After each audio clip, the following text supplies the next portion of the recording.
यदि तुम मुझे अपनी माता कहना चाहती हो तो ये लो गुलाब, तोड़ दो अपना धनुष।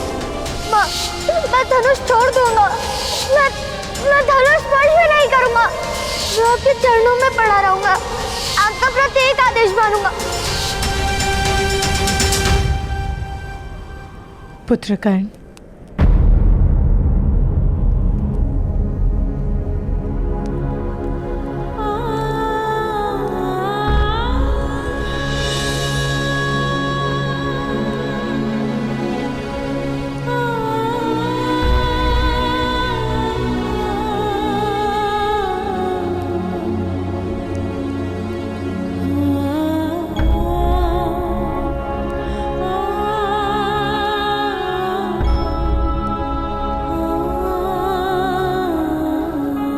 बैठो।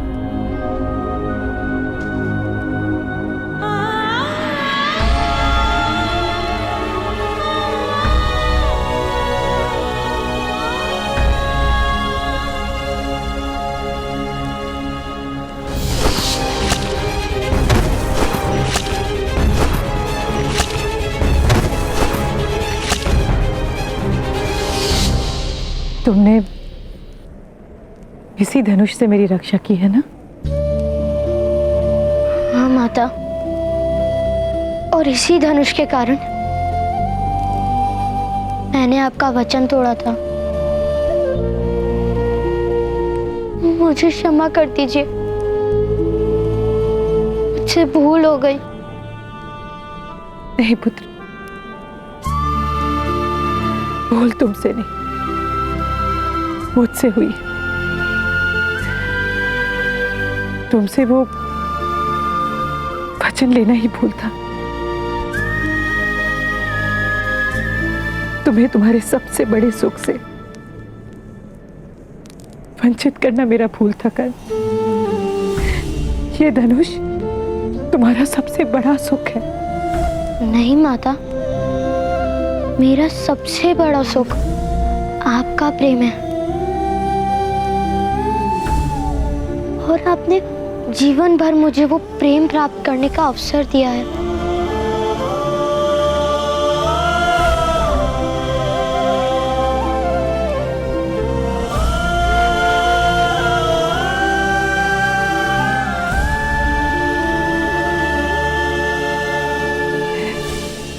तुमने तो अपना परिचय राधे के नाम से दे दिया, तो अब मुझे तुम्हारी माता को जीवन भर उस श्रेणी तक पहुंचने का प्रयत्न करना पड़ेगा।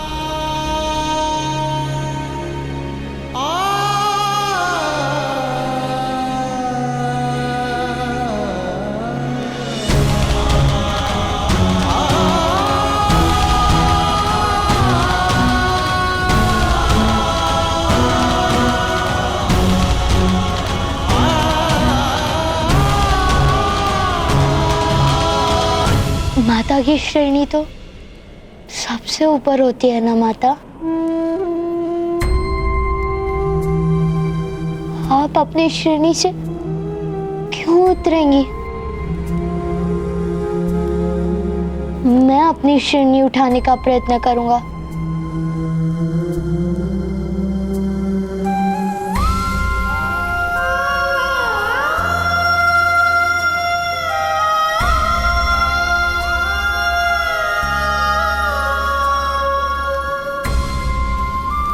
इसी बात का तो भय है मुझे पुत्र, क्योंकि तुम्हारे पास सामर्थ्य भी है और संकल्प। किंतु पुत्र, तुम जब जब धनुष उठाओगे तुम्हें केवल संघर्ष का सामना करना होगा, और मैं अब नहीं चाहती कि तुम्हारे जीवन पथ पर कोई भी विपत्ति आए। माता, आपने कहा था ना कि विपत्तियों को अवसर बनाना चाहिए। मुझे विपत्तियों से भय नहीं।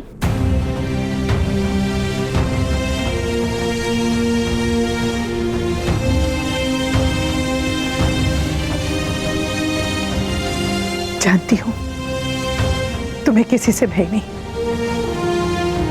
ना मनुष्य से, ना मनुष्य के बनाए व्यवस्था से।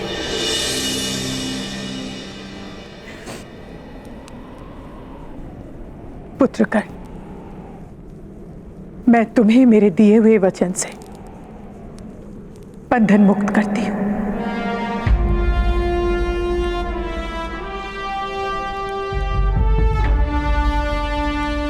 किंतु समाज के बनाए बंधन से तुम्हें मुक्ति नहीं मिल पाएगी। कर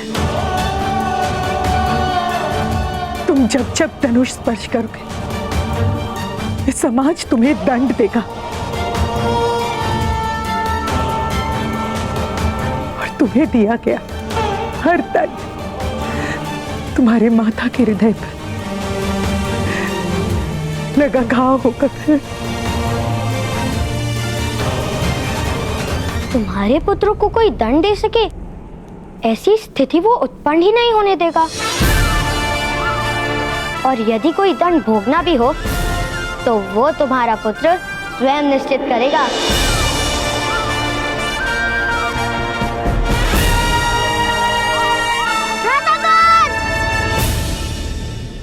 तुम जानती हो ना माता, मैं तुम्हारे किस पुत्र की बात कर रहा हूँ?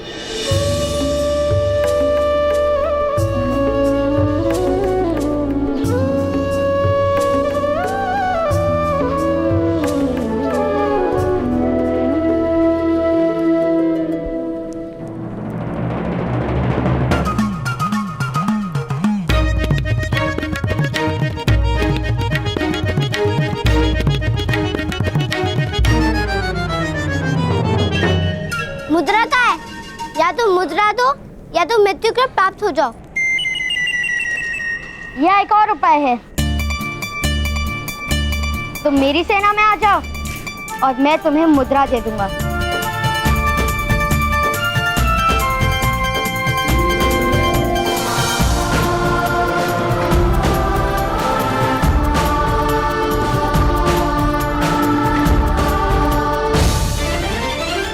में केवल एक ही सेनानायक है और वो है वैशाली।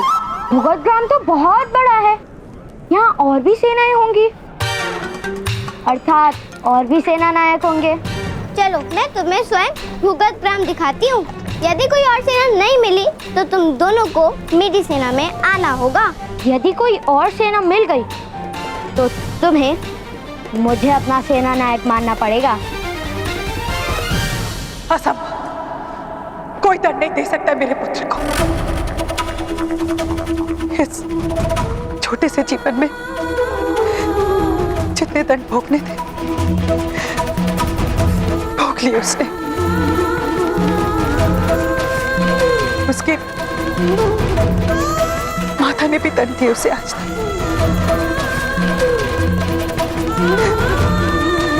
अब उसे कोई दंड नहीं मिल सकता है आगे।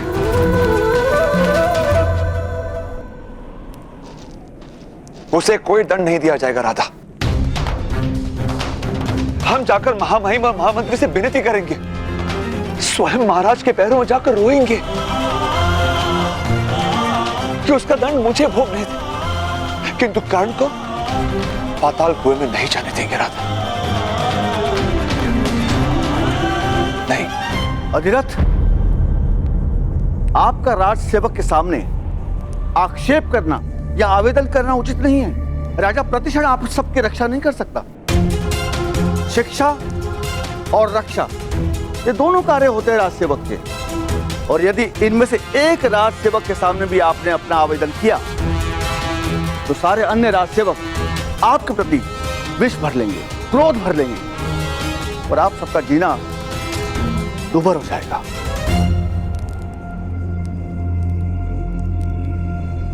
तो क्या करे भ्राता विश्वान, अपने पुत्र को मृत्यु दंड भोगने दे? कैसा समाज है ये, कैसे लोग हैं ये, जो एक नीचे जात के लोगों के समग्र जीवन को कारागार बना देता है? क्या कोई मार्ग नहीं? वो मार्ग है जो विकट मोहल्ले के पास जाता है।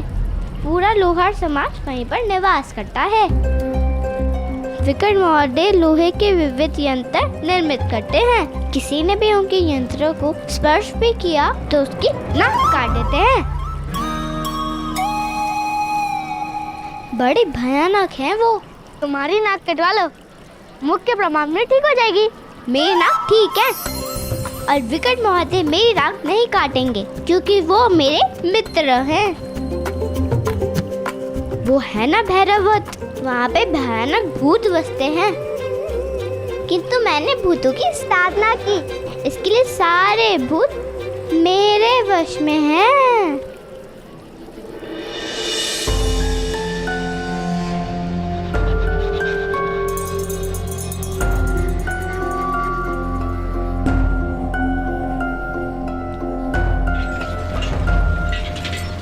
वृषाली,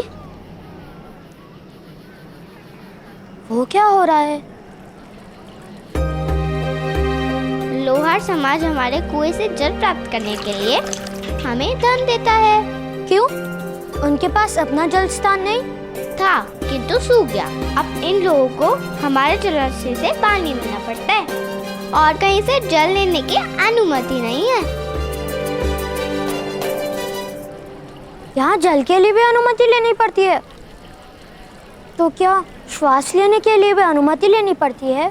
तुम दोनों को तो अवश्य लेनी पड़ेगी। मेरी अनुमति के बगैर भूगत ग्राम में पक्षी भी पंख नहीं मारता। वो तो इस कारण क्योंकि तुम पक्षियों को पत्थरों से मार डालती हो।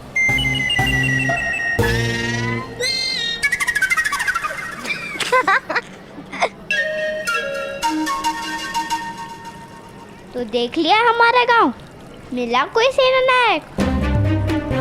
इसके लिए कहती हूँ, अगर मेरी सेना में रहोगे तो सुख से रहोगे, अन्यथा तुम दोनों की मृत्यु भी हो सकती है। मृत्यु? अन्य और कोई मार्ग नहीं। भ्राताश्री, तुम जो जीवन जी रहे हो वो मृत्यु से भयानक नहीं। हर क्षण है कि छाए में रहना मृत्यु नहीं तो क्या है?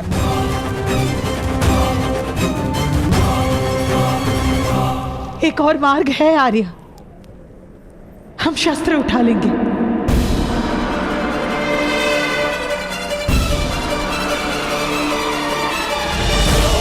अपने पुत्र की रक्षा हेतु।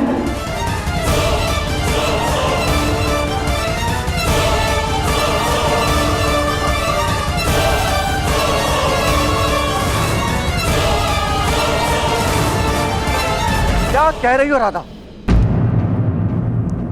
शस्त्र कौन उठाएगा? सारे सूत समाज को मृत्यु दंड मिलेगा। तो क्या एक निर्दोष बालक की मृत्यु देखने के पश्चात किसी को जीवन में सुख मिल सकता है? मैं अपने प्राण दूंगा कि तो समाज नहीं देगा। मनुष्य की प्रथम इच्छा होती है उसका जीवित होना। आपके पुत्र की दुर्दशा पर सब आंसू तो बहाएंगे, किंतु शस्त्र कोई नहीं उठाएगा। यह संभव नहीं है राधा। हम सब तो शस्त्रों से मर जाएंगे, किंतु उसके पश्चात कर्ण जीवित रहेगा। क्या होगा उसका? कौन देगा उसे आसरा? उसे भोजन कौन देगा? नहीं राधा, जब तक कर्ण युवान नहीं होता हम मर भी नहीं सकते।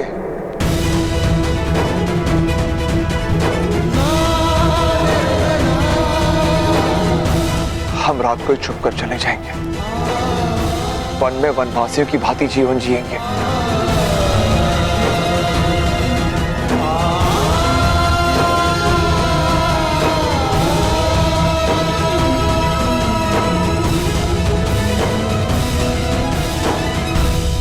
वन के वनवासी भी भ्रातृश्री को पराजित नहीं कर पाए। उन्हें तुम्हारी सेना में रहने की क्या आवश्यकता है? वनवासियों और नगर जन्म में बहुत फर्क है। नगर जन्म की मार कभी कभी मनुष्य जान भी नहीं पाता। वृषाली, वृषाली, क्या हुआ सैनिक? वृषाली, मेरे पिताश्री कह रहे थे कि कल प्रातःकाल कर्ण को पाताल कुएं में डाल दिया जाएगा।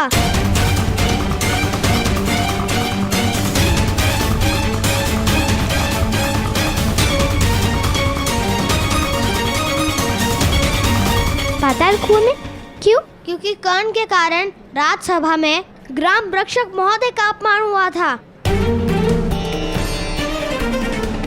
इसलिए उसे दंड दिया जा रहा है।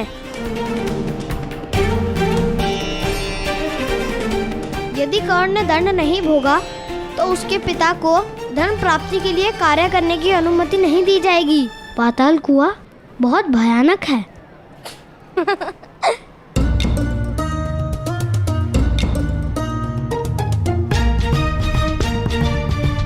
फिर से भयानक। इस गांव का नाम भुगत ग्राम के स्थान पर भयानक ग्राम होना उचित था। हंसो मत, पाताल कुआं वास्तव में बहुत भयानक है। मेरे पिताश्री कहते हैं कि पाताल कुएं में डालने का दंड वास्तव में मृत्यु दंड ही होता है और उसमें से कोई निकल कर भी नहीं आता। ऐसा कोई स्थान हो ही नहीं सकता। तुमने उस कुएं को देखा नहीं है? उस कुएं का अंत नहीं दिखता, केवल अंधकार दिखता है। तो चलो अंधकार दिखाते हैं।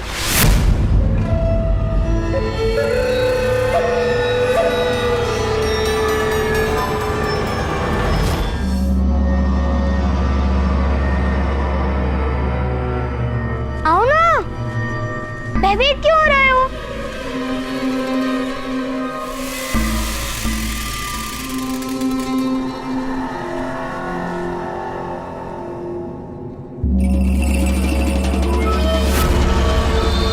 आओ ना, कुछ नहीं होगा, भयभीत मत हो।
नहीं सुन, यदि किसी को कार्य करने की अनुमति ना मिले तो वो बहुत बड़ा अपमान होता है।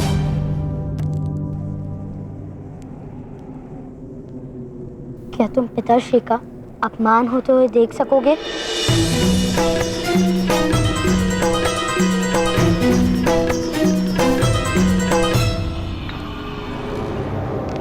आदेश दीजिए सेनानायक।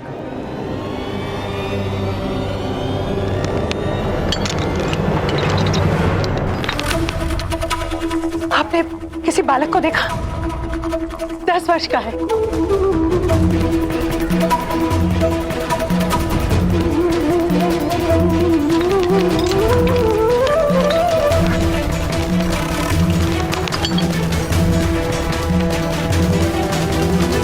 यहाँ, धन्यवाद।